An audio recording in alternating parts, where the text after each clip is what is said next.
Uzun müddətli işlək olan yolda hələ indi xətlənmə aparılır.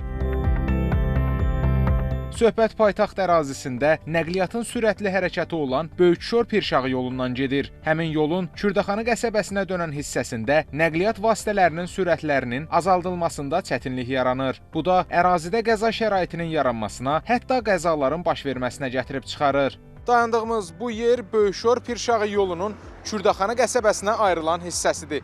Yolun həmin bu hissəsinə müvafiq nişanlanmalar quraşdırılıb, yerə isə sürət yavaşıdıcı xətlər çəkiləcək. Uzun zaman sonra əraziyə sürətin mərhələli şəkildə azaldılmasını təmin edən süni yol nahamarlıqları və üfüqi nişanlanma xətləri tətbiq ediləcək.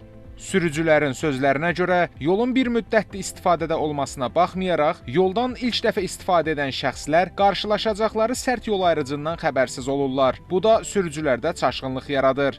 Xətləmə olsa orada daha gözəl olar.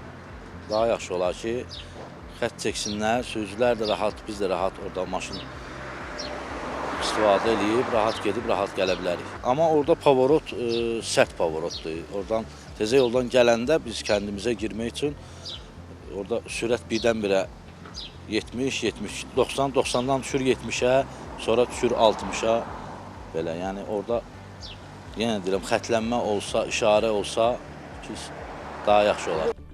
Yerüstü Nəqliyyat Agentliyindən Xəzər xəbərə bildirildi ki, həmin yolda daha əvvəl də bütün lazımi nişanlanmalar mövcud idi. Lakin aparılan müşahidələr nəticəsində müəyyən olundu ki, sürücülərin məhz həmin hissədə sürət həddinə əməl etməməsinə görə qəza şəraiti yaranır. Bu səbəbdən riskləri azaltmaq məqsədi ilə mövcud nişanlardan əlavə sürət yavaşladıcı üfüqi nişanlanma xətlərinin təşkilinə qərar verilib.